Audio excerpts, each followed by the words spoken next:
Hello दोस्तों, स्वागत है आपका हमारे YouTube चैनल राजा हब में।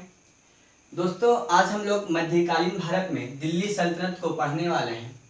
दिल्ली सल्तनत से लगभग सभी एग्जाम में क्वेश्चन देखने को आपको मिल जाएगा, चाहे वह बीपीएससी हो या जेपीएससी या कोई भी अदर कॉम्पिटिटिव एग्जाम हो। दिल्ली सल्तनत इतिहास में एक महत्वपूर्ण टॉपिक है। इससे पहले हम लोग जितने भी मुस्लिम आक्रमण हुए हैं भारत में, उन सब को हम लोग पढ़ चुके हैं। आज हम लोग जो पढ़ेंगे वह है दिल्ली सल्तनत। दिल्ली सल्तनत जो है वह 5 राजवंशों का शासनकाल माना जाता है या कहा जाता है, जिसमें है हमारा गुलाम वंश, खिलजी वंश, तुगलक वंश, सैयद वंश और लोदी वंश। इनसे जितने भी वंश है और इस वंश में जितने भी शासक आए हैं, जो भी महत्वपूर्ण हैं, जिन्होंने इम्पोर्टेंट काम या महत्वपूर्ण कोई कार्य किया है, उनको हम लोग समझेंगे। और इनसे आज जो है हम लोग इनके बारे में सिर्फ एक चार्ट के थ्रू इसको समझने का प्रयास करेंगे कि कौन से वंश में कितने शासक आए और कौन से शासक महत्वपूर्ण हैं जो कि हमारे एग्जाम से रिलेटेड। और इसके बाद हम लोग जितने भी वंश है, इसमें जो भी शासक हुए हैं, उनको फिर एक एक करके हम लोग एक एक वीडियो में अच्छे से पढ़ेंगे। तो चलिए शुरू करते हैं। दिल्ली सल्तनत। दिल्ली सल्तनत जो है यह 1206 से 1526 तक रहता है। दिल्ली सल्तनत में 5 राजवंश आते हैं, जिसमें से पहला है गुलाम वंश। गुलाम वंश जो है यह 1206 से 1290 ईस्वी तक रहेगा। उसके बाद खिलजी वंश आएगा। खिलजी वंश 1290 से 1320 तक रहता है। उसके बाद तुगलक वंश। तुगलक वंश जो है यह 1320 से 1412 तक चलेगा। उसके बाद सैयद वंश आएगा, जो कि 1414 से लेके 1451 तक चलेगा। उसके बाद लोधी वंश 1451 से 1526 ईस्वी तक चलेगा। तो चलिए हम लोग एक एक करके एक एक वंश के बारे में पढ़ते हैं कि कौन सा शासक, कौन सा वंश में कौन सा शासक आया जो कि महत्वपूर्ण है। तो सबसे पहले देखते हैं गुलाम वंश। इसमें जो है गुलाम वंश 1206 से 1290 ईस्वी तक। पहले तो समझ लें कि दिल्ली सल्तनत का जो संस्थापक था वह कुतुबुद्दीन ऐबक था, जो कि गुलाम वंश चला। कुतुबुद्दीन ऐबक जो है दिल्ली सल्तनत का संस्थापक था, लेकिन वास्तविक संस्थापक जो था दिल्ली सल्तनत का वह इल्तुतमिश था। इल्तुतमिश जो है कुतुबुद्दीन ऐबक का दामाद या गुलाम कहा जाता है। तो सबसे पहले गुलाम वंश में आता है कुतुबुद्दीन ऐबक, जो कि 1206 से 1210 तक रहेगा। उसके बाद कुतुबुद्दीन ऐबक के बाद आता है आराम शाह। इसका कार्यकाल ज़्यादा दिन तक नहीं रहता है, लगभग 8 महीना तक रहता है। 1210 से 1211 ईस्वी तक रहेगा। उसके बाद इल्तुतमिश आता है, और इल्तुतमिश का कार्यकाल जो रहता है वह 1211 से 1236 ईस्वी तक रहता है। तो कुतुबुद्दीन ऐबक जब गुलाम जो है कुतुबुद्दीन ऐबक जो 1206 से 1210 ईस्वी तक शासन करता है, कुतुबुद्दीन ऐबक जो है अपना राजधानी लाहौर बनाता है, और इल्तुतमिश जो है यह अपनी राजधानी जो है लाहौर से दिल्ली स्थानांतरित कर लेता है। तो पूरे सल्तनत काल में सबसे पहला दिल्ली को राजधानी बनाने वाला जो है वह इल्तुतमिश है। तो हम लोग जो है अभी सिर्फ इसका कार्यकाल देख रहे हैं। इसके बाद जो है हम लोग एक एक वंश को एक एक वीडियो के माध्यम से समझेंगे, और कौन से वंश जो है, कौन से वंश में कौन सा शासक जो है महत्वपूर्ण कार्य किया है, जिनसे एग्जाम में क्वेश्चन पूछे जाते हैं, हम लोग फिर उसको भी देखेंगे। तो इल्तुतमिश के बाद जो है रुकनुद्दीन फिरोज, यह शासन करता है 1236। इसका भी ज़्यादा दिन तक कार्यकाल नहीं रहता है।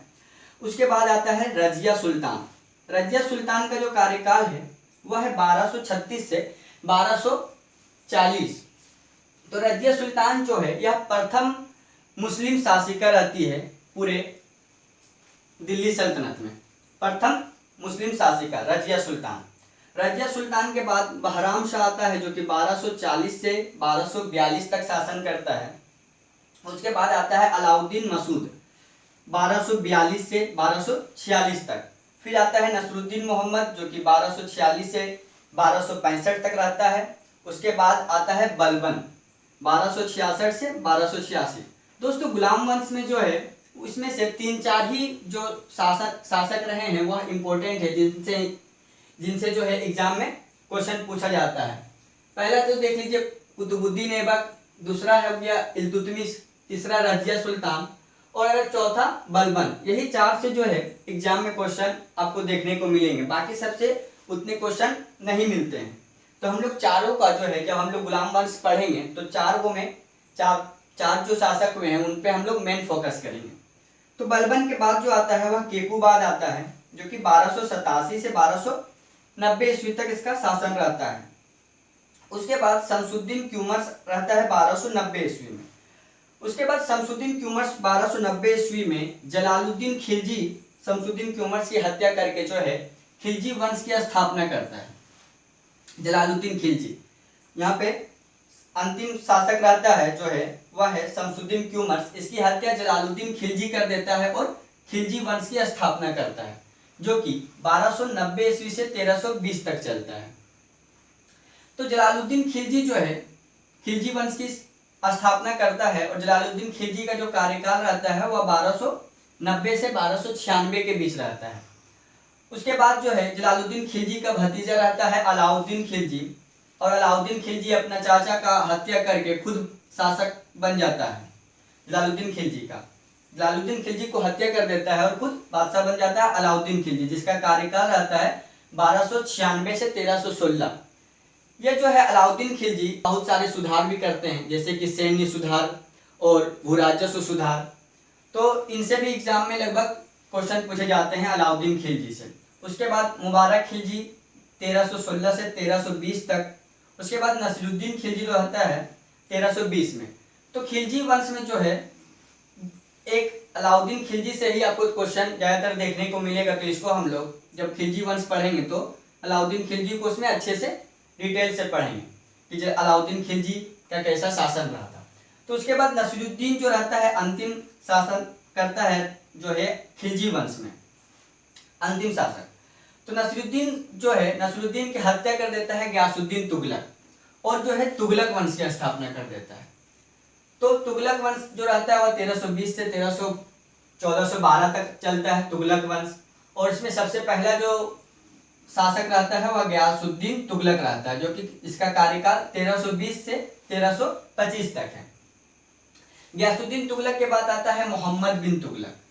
यह मोहम्मद बिन तुगलक गयासुद्दीन तुगलक वंश में सबसे महत्वपूर्ण मोहम्मद बिन तुगलक, इसका कार्यकाल 1325 से 1351 तक रहता है। और पूरे दिल्ली सल्तनत में सर्वाधिक जो है पढ़ा लिखा अगर शासक माना जाता है तो मोहम्मद बिन तुगलक। उसके बाद आता है फिरोज शाह तुगलक। फिरोज शाह तुगलक पूरे दिल्ली सल्तनत में एक ऐसा शासक है जो अपना राज्याभिषेक 2 बार करवाता है। तो इसको भी हम लोग जब तुगलक वंश पढ़ेंगे तो अच्छे से डिटेल में पढ़ेंगे फिरोज शाह तुगलक के बारे में। फिरोज शाह तुगलक इसका कार्यकाल 1351 से 1388 तक रहता है। और इसके बाद जो है बहुत सारे शासक बनाए जाते हैं जिनसे एग्जाम में क्वेश्चन नहीं पूछता है, तो इसलिए मैं उनको नहीं लिखा हूँ। तो फिर अंतिम जो शासक रहता है वह नसीरुद्दीन महमूद तुगलक रहता है, जिसका कार्यकाल है 1398 से 1412। यह अंतिम शासक रहता है। तो दोस्तों आप लोग इसको जो याद करिएगा तो डायरेक्टली रटने से याद नहीं होगा, इसको आप लोग जो है लिख के याद करिएगा कॉपी में, तो आपको जल्द ही याद होगा। तो इसका अंतिम शासक तुगलक वंश का नसीरुद्दीन महमूद तुगलक। और नसीरुद्दीन महमूद तुगलक के बाद आ जाता है सैयद वंश। और आपको बता दें कि नसीरुद्दीन महमूद तुगलक के समय ही जो है दिल्ली पर तैमुरलंग का आक्रमण होता है। और खिज्र खां जो है खिज्र खां यह वजीर रहता है जिन्होंने सैयद वंश की स्थापना करता है। यही खिज्र खां सैयद वंश की स्थापना करता है। और सैयद वंश जो कि चलता है 1414 से 1451 तक। और पहला शासक खिज्र खां बनता है 1414 से 1421 तक। उसके बाद मुबारक शाह आता है जिसका कार्यकाल रहता है 1421 से 1434 तक। उसके बाद मोहम्मद शाह 1434 से 1445। उसके बाद अलाउद्दीन आलम शाह, इसका कार्यकाल रहता है 1445 से 1451। अलाउद्दीन आलम जो है सैयद वंश का अंतिम शासक रहता है। और इसके बाद लोधी वंश की स्थापना होती है। और लोधी वंश जो चलता है वह 1451 से 1526 ईस्वी तक चलता है, जिसमें से 3-4 शासक बनाए जाते हैं, जिसमें से पहला है बहलोल लोधी। इसका कार्यकाल रहता है 1451 से 1489 तक। उसके बाद सिकंदर लोधी जो है आगरा शहर की स्थापना किया था, आपको पता होना चाहिए। सिकंदर लोदी का जो कार्यकाल है 1489 से 1517 तक रहता है। उसके बाद लास्ट आता है लोदी वंश का इब्राहिम लोदी, और इब्राहिम लोदी का जो कार्यकाल है वह 1517 से 1526। और इब्राहिम लोदी का जो है युद्ध होता है, पानीपत का प्रथम युद्ध इब्राहिम लोदी का बाबर के साथ होता है, जो कि 1526 में होता है। और इसमें जो है इब्राहिम लोदी मारा जाता है और उसके बाद मुगल वंश की स्थापना होती है, जो कि बाबर के द्वारा। तो इब्राहिम लोदी अंतिम लोदी वंश का अंतिम शासक 1517 से 1526 तक। और इसका 1526 में जो है जब युद्ध होता है पानीपत का प्रथम युद्ध 1526 में बाबर के साथ, तो पूरे सल्तनत काल में जो है इब्राहिम लोदी युद्ध स्थल पे ही मारा जाने वाला पहला शासक है, जो कि युद्ध स्थल पे ही मारा जाता है। उसके बाद जो है मुगल साम्राज्य की शुरुआत होती है। तो पहले हम लोग जो है इसको गुलाम वंश, खिलजी वंश, तुगलक वंश, सैयद वंश और लोदी वंश को एक एक वीडियो में अच्छे से समझेंगे। जितने भी शासक आए सबके बारे में अच्छे से पढ़ेंगे। उसके बाद हम लोग फिर मुगल साम्राज्य को पढ़ेंगे। तो ये था दिल्ली सल्तनत का जो है एक चार्ट था, जिसमें हम लोग 5 वंश को देखें। और अब हम लोग जो है अगले वीडियो में स्टार्ट करेंगे गुलाम वंश या मामलुक वंश। तो दोस्तों, अगर आपको हमारा वीडियो अच्छा लगा तो वीडियो को लाइक करिए, शेयर करिए और चैनल को सब्सक्राइब कर लीजिए और बेल आइकन को भी प्रेस कर लीजिए, ताकि हमारे आने वाली सभी वीडियो की नोटिफिकेशन जो है आपको मिलती रहे। तो मिलते हैं अगले वीडियो में, तब तक के लिए धन्यवाद।